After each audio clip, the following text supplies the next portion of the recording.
नमस्कार, बात तो चुभेगी देख रहे हैं आप। मैं हूं आपके साथ पूजा। आज लेकर आई हूं वक्फ बिल पर ऐसी बात जो विपक्ष को बड़ा चुभेगी, विपक्ष की राजनीति की पोल खोलेगी। क्योंकि वक्फ बिल को संसद से मुहर लगने के बाद विपक्ष के नेता काफी छटपटा रहे हैं। उनको समझ में नहीं आ रहा कि वो कैसे अपनी राजनीति चमकाए। एक बड़ा मुद्दा उनके हाथ से निकल गया है और विपक्ष की हवा टाइट हो गई है। जैसा कि आप सभी जानते हैं कि वक्फ संशोधन बिल आखिरकार जोरदार हंगामे के बाद संसद के दोनों सदनों यानी लोकसभा और राज्यसभा से बहुमत के साथ पारित हो गया। अब ये राष्ट्रपति की मंजूरी के बाद कानून बन जाएगा। इसे लेकर कांग्रेस समेत कई पार्टियों ने विरोध जताया था, मगर सरकार ने सदनों में चर्चा करने के बाद इस पर वोटिंग करा ली, जिसमें ये कानून पास हो गया। अब बिल को कानून बनता देख विपक्ष के नेता बुरी तरह से छटपटा रहे हैं। असदुद्दीन ओवैसी दौड़े दौड़े भागे भागे सुप्रीम कोर्ट पहुंच गए हैं। कांग्रेस पार्टी ने भी सुप्रीम कोर्ट का दरवाजा खटखटाया है, तो वहीं all India Muslim personal law board ने भी सुप्रीम कोर्ट जाने का ऐलान कर दिया है। पर सवाल यह है कि बिल तो पास हो गया, कानून बन रहा है, तो ये सुप्रीम कोर्ट क्यों पहुंच गए और क्या हुआ है सुप्रीम कोर्ट में? और सबसे बड़ा सवाल कि क्या संसद के बनाए कानूनों की समीक्षा करने का अधिकार सुप्रीम कोर्ट को है? क्या सुप्रीम कोर्ट संसद के बनाए कानून को रद्द कर सकती है? तो वक्फ संशोधन बिल को लेकर सुप्रीम कोर्ट में क्या कुछ चल रहा है, पूरी डिटेल्स आपको बताएंगे। पूरी डिटेल्स के साथ आपको ये भी जानकारी देंगे कि सुप्रीम कोर्ट जाकर असदुद्दीन ओवैसी कैसे फंस गए हैं, कांग्रेस पार्टी बुरी फंस गई है, और ये भी बताएंगे कि 8 सेकंड का वो कौन सा वीडियो है जो ओवैसी साहब के लिए मुसीबत पैदा कर बैठा है। तो चलिए शो शुरू करते हैं। वक्फ संशोधन विधेयक के लोकसभा राज्यसभा से पारित हो जाने के बाद अब राष्ट्रपति के हस्ताक्षर का सभी को इंतजार है। दोनों ही सदनों में वोटिंग के बाद बहुमत से पारित हुए विधेयक को लेकर काफी विवाद मचा हुआ है।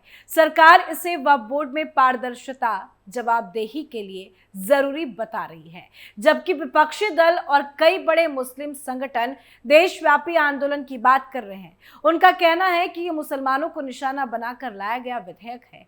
कानून बनने से पहले ही विरोधी विपक्ष सुप्रीम कोर्ट पहुंच गया है। बिल के पास होते ही जयराम रमेश ने लंबा चौड़ा ट्वीट करके यह ऐलान किया कि बिल के विरोध में कांग्रेस पार्टी सुप्रीम कोर्ट का रुख करेगी। तो पहले आपको ट्वीट दिखाते हैं, उसके बाद आगे की डिटेल्स बताएंगे। तो कांग्रेस नेता जयराम रमेश ने एक्स पर एक पोस्ट में कहा कि सीएए 2019 को लेकर आईएनसी की चुनौती पर सुप्रीम कोर्ट में सुनवाई हो रही है। आरटीआई अधिनियम 2005 से 2019 के संशोधनों को लेकर आईएनसी की चुनौती पर सुप्रीम कोर्ट में सुनवाई हो रही है। चुनाव संचालन नियम 2024 में संशोधनों की वैधता को लेकर आईएनसी की चुनौती पर सुप्रीम कोर्ट में सुनवाई हो रही है। जयराम रमेश ने यह भी कहा कि पूजा स्थल अधिनियम 1991 की मूल भावना को बनाए रखने के लिए आईएनसी के हस्तक्षेप पर सुप्रीम कोर्ट में सुनवाई हो रही है। आईएनसी बहुत जल्दी वक्फ संशोधन विधेयक 2024 की संवैधानिकता को सुप्रीम कोर्ट में चुनौती देगा। हमें पूरा विश्वास है और हम भारत के संविधान में निहित सिद्धांतों, प्रावधानों और प्रथाओं पर मोदी सरकार के सभी हमलों का विरोध करना जारी रखेंगे। तो देखा आपने, जयराम रमेश ने तो पहले लंबा चौड़ा ट्वीट करके ये ऐलान किया कि वो सुप्रीम कोर्ट जाएंगे, ये कांग्रेस का स्टैंड है। पर सुप्रीम कोर्ट गया कौन? कांग्रेस सांसद मोहम्मद जावेद। जी हाँ, ना कांग्रेस पार्टी का कोई अध्यक्ष गया, ना राहुल गांधी पहुंचे, ना मल्लिकार्जुन खड़गे पहुंचे और ना ही खुद जयराम रमेश गए। कांग्रेस पार्टी का कोई बड़ा नेता सुप्रीम कोर्ट नहीं पहुंचा, बल्कि कांग्रेस सांसद मोहम्मद जावेद ने वक्फ संशोधन विधेयक 2025 की वैधता को चुनौती देते हुए सुप्रीम कोर्ट का रुख किया और दावा किया कि यह संवैधानिक प्रावधानों का उल्लंघन करता है। अब यहाँ समझने वाली बात यह है कि कांग्रेस को भी पता है कि कोर्ट में कुछ नहीं होगा, बस कांग्रेस मुसलमानों को ये बता रही है कि वो मुसलमानों के साथ है। ये कांग्रेस की गंदी राजनीति है। इसी के साथ जयराम रमेश ने एक ट्वीट में ये भी लिखा कि वक्फ संशोधन विधेयक 2024 पर लोकसभा में मतदान 288-232 रहा, जबकि राज्यसभा में विधेयक के पक्ष में 128 और विरोध में 95 मत पड़े। सदन में बीजेपी के लिए जीत का अंतर बहुत कम था। दरअसल राज्यसभा में यह सत्तारूढ़ पार्टी के लिए एक झटका था और ट्रेजरी बेंचेस को यह देखकर हैरानी थी कि विपक्ष ने इतनी मजबूती से संख्या जुटा ली। यह संख्या 95 से भी अधिक होती अगर बीजेडी ने अंतिम क्षणों में बीजेपी के दबाव के आगे घुटने ना टेक दिए होते। तो बस इसी तरह का ट्वीट करके लोगों को बस बेवकूफ बनाना है, बरगलाना है। हालांकि कांग्रेस के सांसद सुप्रीम कोर्ट तो चले गए हैं, वहां क्या कुछ होता है ये देखना दिलचस्प है, लेकिन वहां कुछ होगा नहीं। कैसे फंसेंगे कांग्रेस के सांसद वो आपको आगे बताएंगे। पर असदुद्दीन ओवैसी साहब भी सुप्रीम कोर्ट पहुंच गए हैं। एआईएमआईएम के प्रमुख असदुद्दीन ओवैसी ने भी बिल के खिलाफ सुप्रीम कोर्ट में याचिका दाखिल की है। उन्होंने अपनी याचिका में विधेयक की संवैधानिक वैधता को चुनौती दी है। ओवैसी साहब की याचिका पर सुप्रीम कोर्ट का रुख क्या होता है ये देखना दिलचस्प होगा। पर पूरे देश भर में ओवैसी ने लोकसभा के अंदर बिल का विरोध करते हुए जो किया उसकी चर्चा जबरदस्त हो रही है। हरकत बस 8 सेकंड की है, पर मामला बेहद गंभीर होता जा रहा है। तो आपको पहले 8 सेकंड का वीडियो दिखाते हैं कि इस वीडियो से कैसे फंसे हैं असदुद्दीन ओवैसी। तो महात्मा गांधी ने क्या किया, उन्होंने उस कानून को फाड़ दिया, तो मैं गांधी की तरह इस कानून को फाड़ता हूं। तो देखा आपने ओवैसी ने किस तरह से सदन की गरिमा को तार-तार किया है। लोकसभा में वक्फ संशोधन विधेयक पर चर्चा के दौरान एआईएमआईएम के नेता असदुद्दीन ओवैसी ने बिल की कॉपी फाड़कर अपना विरोध दर्ज करवाया। हरकत उनकी बस कुछ सेकंड की है, पर इसको लेकर बवाल मचा हुआ है। संसदीय परंपरा में ऐसी घटनाएं बहुत कम देखी गई है। ये संसदीय मर्यादा और नियमों के उल्लंघन के सवाल से भी जुड़ा मसला है। ओवैसी ने लोकसभा में अपने भाषण के दौरान इस बिल को असंवैधानिक करार देते हुए कहा कि मैं गांधी की तरह इस बिल को फाड़ता हूं, ये मुस्लिमों के साथ अन्याय है।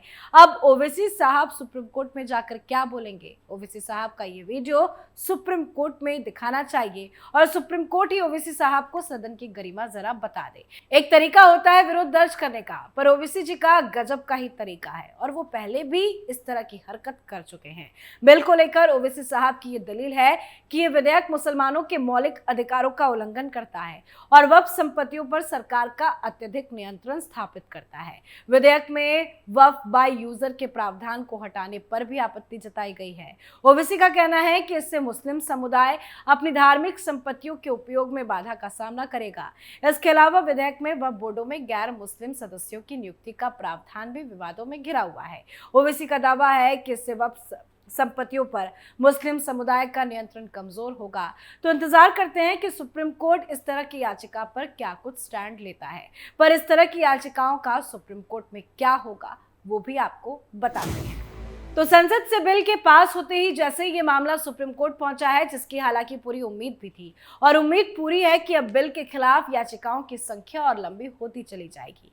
पर सवाल ये सभी के मन में है, आपके भी मन में होगा कि सुप्रीम कोर्ट में क्या होगा। क्या सुप्रीम कोर्ट संसद से पास इस कानून को रद्द कर सकता है? तो उसकी डिटेल्स आपको बताते हैं।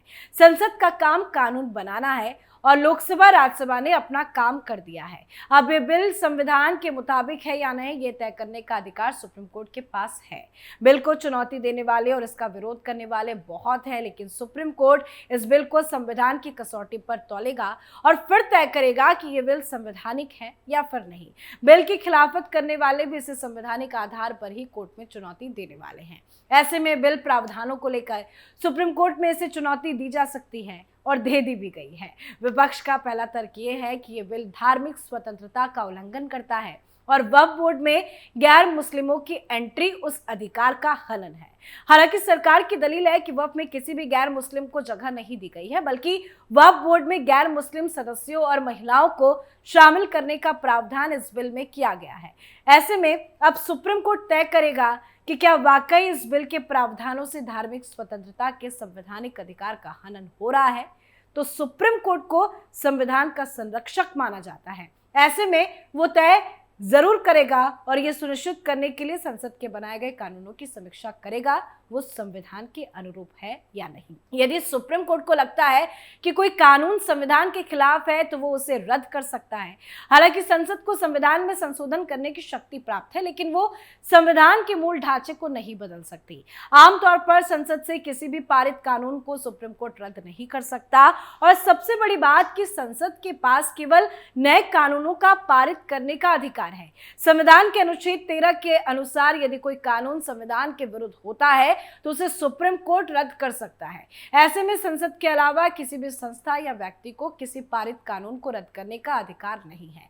संविधान के जरिए स्थापित संस्थानें जैसे कि सुप्रीम कोर्ट और हाई कोर्टों के पास केवल विशेष विधि और न्याय अधिकार होते हैं, जो कि उन्हें किसी कानून को रद्द करने का अधिकार देते हैं। साथ ही 2023 में एक मामले की सुनवाई के दौरान सुप्रीम कोर्ट ने कहा था कि कानून बनाना संसद की संप्रभुता है, हम इसमें दखल नहीं देंगे। इस टिप्पणी के साथ ही शीर्ष अदालत ने एक उम्मीदवार को 2 विधानसभा या संसदीय क्षेत्र से एक साथ चुनाव लड़ने से रोकने की मांग पर विचार करने से इनकार भी कर दिया था। तो ऐसे में वक्फ संशोधन विधेयक के मामले में अगर चुनौती दी गई है तो सुप्रीम कोर्ट कुछ इसी तरह का बयान दे सकता है। और सबसे बड़ी बात, मोदी सरकार के पास बिल को लेकर पूरे तर्क है, तो ऐसे में ज्यादा संभावना है कि सुप्रीम कोर्ट वक्फ विधेयक की याचिका ही मंजूर ना करे। वो ज्यादा से ज्यादा ये देख सकता है कि वक्फ का मसला धार्मिक मामले से जुड़ा है या नहीं और ये संविधान का उल्लंघन तो नहीं करता है। तो सुप्रीम कोर्ट से भी विपक्षी दलों को बड़ा झटका ही लगने वाला है। तो फिलहाल वक्फ संशोधन बिल के संसद से पास होने के खिलाफ देश भर में विरोध प्रदर्शन भी हो रहा है। कल ही जुमे की नमाज के बाद पश्चिम बंगाल, गुजरात, बिहार, झारखंड, तमिलनाडु, तेलंगाना, कर्नाटक, असम में मुस्लिमों ने सड़कों पर उतरकर विरोध प्रदर्शन किया। इसमें महिला, बच्चे भी शामिल नजर आए। उत्तर प्रदेश के सभी 75 जिलों में पुलिस हाई अलर्ट पर है। फ्लैग मार्च भी किया जा रहा है। लखनऊ में दरगाहों और मस्जिदों की ड्रोन से निगरानी भी की जा रही है। पर ये जितने भी विरोध प्रदर्शन हो रहे हैं ना, बिल तो कानून बनेगा और सुप्रीम कोर्ट विपक्षी पार्टियों को भगाएगा। तो इस पूरे मामले को लेकर, इस पूरे विरोध को लेकर आपकी क्या कुछ राय है, कमेंट करके लिखिएगा। देखते रहिए कैपिटल टीवी। नमस्कार।